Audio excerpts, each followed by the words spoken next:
Conheça os livros do selo Sinfonia Cultural, impresso e digital, no Amazon e Wiclap. Pesquise por Raimundo Monteiro.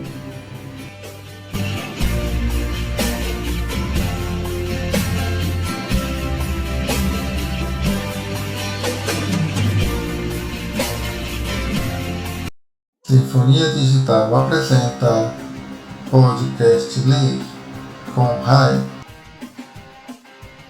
O que é o amor? O amor. Esses dias eu estava olhando umas imagens na internet quando me veio a pergunta à mente: por que nós amamos? Parece uma pergunta simples, mas não é simples coisa nenhuma. A confusão começa na linguagem. Enquanto nós temos uma ou duas palavras para definir o amor, os gregos tinham 9, cada uma com um significado bem distinto. Só para citar algumas: Eros, Filia e Ágape. Eros seria aquele amor irresistível que vira o seu mundo de cabeça para baixo. Inclusive, é dessa palavra que vem a figura do Cupido. Na mitologia grega, Eros era o deus do amor, um rapaz irresistível, tipo um padre Fábio de Mello, só que com a permissão divina para passar o rodo. Ele andava por aí voando, flechando, sarrando, uma loucura. Já a Filia seria um amor muito mais calmo, daquele tipo que você sente pelo padre Marcelo Rossi. Ei, irmão, eu te amo. Como amigo. Aristóteles recomendava a gente basear as nossas relações nesse tipo de amor, porque Eros tem asas, ele vai embora. Já a Filia é muito mais duradoura. E por último, Ágape. Esse é muito interessante porque seria o amor pela imperfeição, quando você enxerga as falhas de alguém e mesmo assim decide amar essa pessoa, porque você se importa com ela.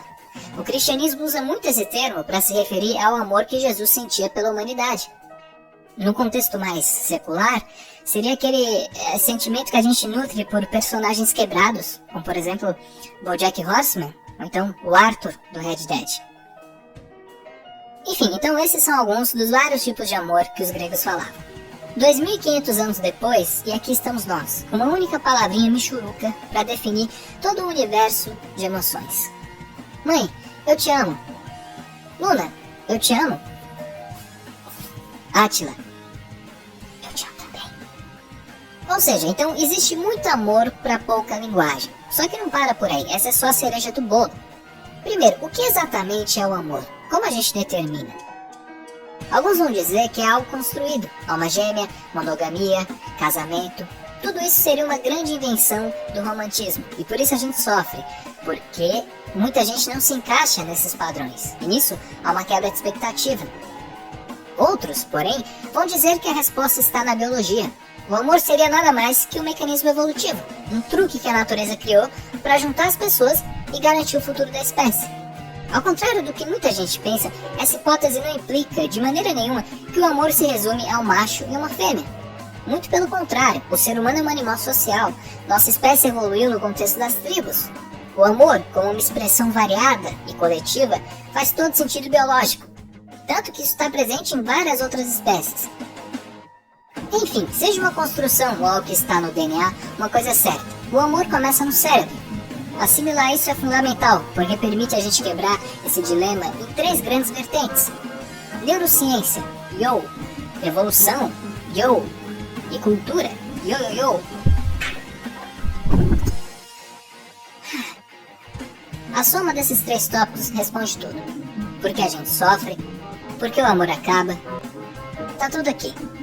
Então bora lá. Neurociência, yo. Nosso cérebro é especialista em atribuir significado onde não existe. Começa na própria linguagem. Veja só, as palavras que estão saindo da minha boca agora não passam de ruído. São só sons, vibrações no ar. Isso viaja até o seu tímpano e o seu cérebro transforma em pensamento. É uma coisa tão maluca que através desse sistema eu consigo inserir na sua cabeça uma ideia completamente nova. Por exemplo, imagina o Faustão no Parque Ibirapuera perseguindo cachorros com uma serra elétrica. Ataque do cão!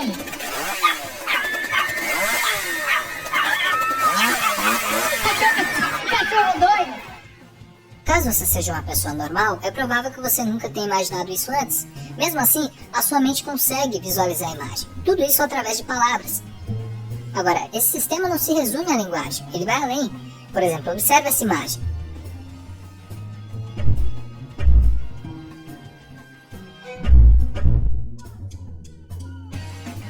Alguns retângulos, é o que basta para sua mente criar uma história. De alguma forma ela deduz, esse carinha aqui está sendo acanhado pelos outros. Pode parecer bobo, mas até onde a ciência sabe, não existe nenhum outro animal capaz de criar histórias com tão pouco. Ou seja, o cérebro humano está constantemente criando ilusões e buscando significado, até mesmo onde não existe. Isso levanta uma questão interessante. Até onde podemos confiar no que a gente sente? No estudo feito em 2005, cientistas analisaram os cérebros de pessoas apaixonadas e eles descobriram uma coisa interessante. O amor está muito mais para uma alucinação do que para uma simples emoção. Quando a pessoa ama, no caso desse experimento, quando ela vê a foto da pessoa amada, o cérebro entra num estado de transe. Ocorre um efeito muito semelhante àquele causado pela cocaína.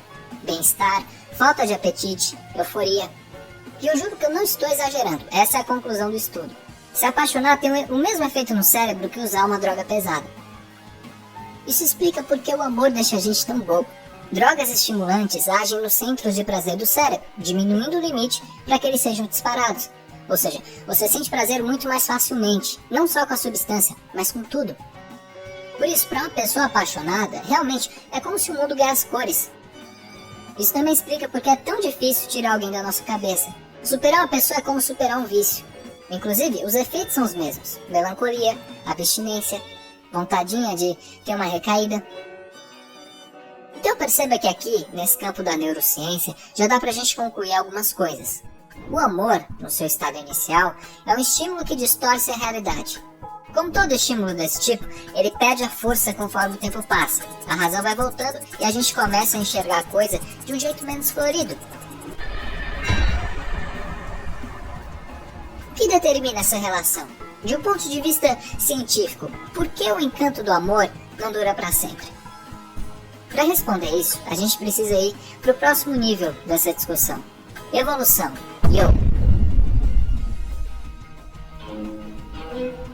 Em algum momento do passado, um dos nossos ancestrais decidiu ficar de pé. Vamos chamá-lo de Proto-Enzo.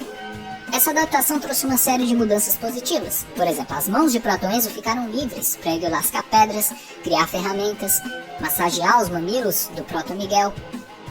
Tudo isso, porém, teve um preço, e quem pagou foram as fêmeas daquela época, ou seja, as Proto-Valentinas. É assim que você pretende inventar a roda? Calma, amor. Eu posso explicar. Nossa história está acabada. E o que é história? Sério, não sei o que é isso.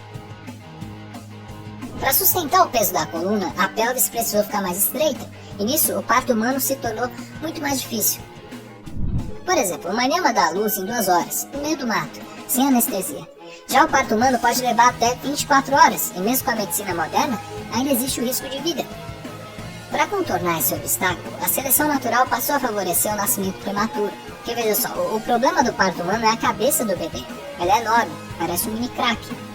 Crianças que chegavam ao mundo mais cedo tinham menos chances de ficarem entaladas no buraquinho da vida. E nisso houve uma pressão para que o tempo de gestação humana diminuísse. Essa mudança foi engenhosa, mas ela gerou um novo problema: crianças subdesenvolvidas. Não sei se vocês perceberam, mas para quem se considera o animal mais inteligente, as nossas crianças não são exatamente as mais aptas. Elas não durariam um segundo na natureza. Por exemplo, um bebê lhama chega ao mundo e dentro de 2 horinhas já consegue ficar de pé. Em 6 meses ele faz dancinhas e se você se aproximar muito, ele cospe na sua cara. Em 1 ano, ele já explorou metade do Machu Picchu. Talvez tenha até consumido alguns cogumelos tóxicos. Enquanto isso, em todo esse período de tempo, a criança humana mal está dando os seus primeiros passos. Sendo que, durante todo o futuro visível, a existência dela vai se resumir a um único pedido. Marinha! Enfim, mas como diria Nietzsche, famoso rouba-brisa, o recém-nascido que não me destrói, me fortalece. Graças a essa ineptidão das crianças humanas, houve uma pressão evolutiva para que 2 indivíduos se unissem, pelo menos por tempo suficiente até os bebês deixarem de serem mini-otários. Isso explica porque a fase mais intensa do amor dura de 2 a 4 anos. Também explica porque a gente se derrete tão fácil diante de traços que lembram um neném. Nosso cérebro foi programado para proteger os indefesos, porque de fato eles são muito indefesos. Por último, explica por que o amor se manifesta de maneiras tão diferentes. Tem a ver com a natureza do Homo sapiens. Nós chegamos ao mundo com um cérebro mal formado e flexível. Isso permite a assimilação de muitos conceitos. Inclusive, a infância humana é a mais longa entre os primatas. Isso está diretamente relacionado à nossa inteligência.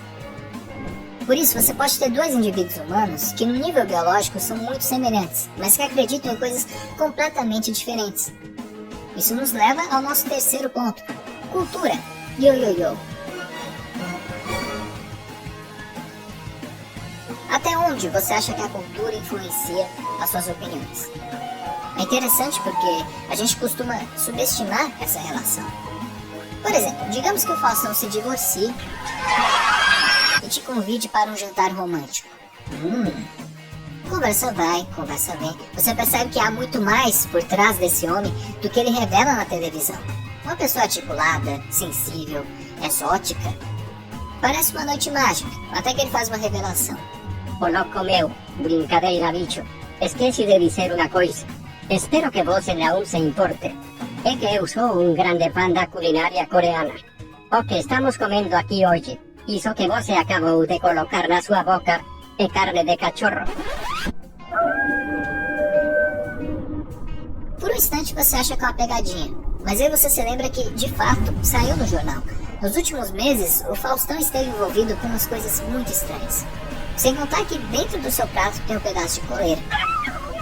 É seguro dizer que, nesse momento, para muita gente, o date com o Faustão estaria arruinado. O que é curioso, porque não existe uma diferença prática entre carne de porco, de vaca ou de cachorro. O sabor talvez mude, mas todos são mamíferos. A repulsa que alguém pode sentir é um conceito 100% cultural. Assim como na Índia a maioria das pessoas jamais comeria carne de vaca. Da mesma forma, o conceito de amor varia drasticamente de cultura para cultura, pessoa para pessoa. Isso pode acontecer consciente ou inconscientemente, talvez daí que venha tanta confusão. Tem gente que passa a vida inteira tentando se adequar à monogamia e não consegue. Também tem quem coloca uma expectativa imensa nesse ideal do romantismo. E quando as coisas não saem como esperado, a pessoa entra no espiral de sofrimento. Quase como se falhar no amor, entre aspas, fosse sinônimo de falhar na vida. Para essas e tantas outras dores, a gente pode encontrar consolo na filosofia. No livro Por que Amamos, do Renato Nogueira, ele oferece uma perspectiva muito interessante. O amor enquanto diplomacia. Porque veja só, muito se fala sobre a comunicação dentro de um relacionamento. Mas do que adianta falar quando você não se sente ouvido? É aqui onde entra o conceito da diplomacia. Considerando tudo que a gente viu até aqui, a conclusão que dá para tirar é que um amor nunca vai ser igual ao outro. Porque o que a gente chama de amor, na verdade, é um universo de variáveis. Nesse contexto, a pessoa que a gente ama não seria a nossa alma gêmea, e sim uma estrangeira. Ela tem a sua própria cultura, costumes, linguagem. Amar, então, teria a ver com hospitalidade. Imagina que você está recebendo um estrangeiro na sua casa. Um bom anfitrião não impõe seus costumes, nem serve carne de cachorro sem antes consultar a outra pessoa. Um bom anfitrião tenta entender o hóspede e faz um esforço para que ele se sinta em casa. Esse esforço, obviamente, tem que ser recíproco, afinal estamos falando sobre o encontro de duas culturas. Para outra pessoa, você também é um estrangeiro. O grande truque da paixão é que ela camufla essa realidade. Quando o amor está recente, cria-se a ilusão de que a pessoa que a gente ama é um espelho. O reflexo não é perfeito, mas é muito familiar. É como se aquela pessoa fosse entender a gente em qualquer circunstância. Mas isso é uma ilusão. Por razões biológicas e evolutivas, esse efeito não dura para sempre. E quando ele acaba, é muito comum a gente achar que a outra pessoa mudou. Só que muito provavelmente isso também é uma ilusão. O que mudou, na verdade, foi a nossa percepção. Quando passa a euforia da paixão, de repente fica claro que quem está na nossa frente não é um reflexo, e sim um estrangeiro. Por isso, não existe futuro sem diplomacia. Por exemplo, você se sentir em casa com alguém que não fala a sua língua? Digamos que você faça um esforço para entender a cultura dessa pessoa, mas ela não demonstra o menor interesse pela sua. Quando você chora, ri, canta, ela simplesmente não entende muito bem, porque você faz tudo isso no seu idioma. Ou seja, de um ponto de vista existencial, é como se você estivesse só. Aqui cabe a grande questão. Você seria feliz a sua vida inteira falando sozinho? O amor enquanto diplomacia é um conceito poderoso, porque ele nos lembra sobre a hora de ir embora. Se você não se sente em casa numa relação, talvez seja a hora de se mudar. E sim, mudanças são assustadoras, mas a solidão dentro de um relacionamento é muito pior.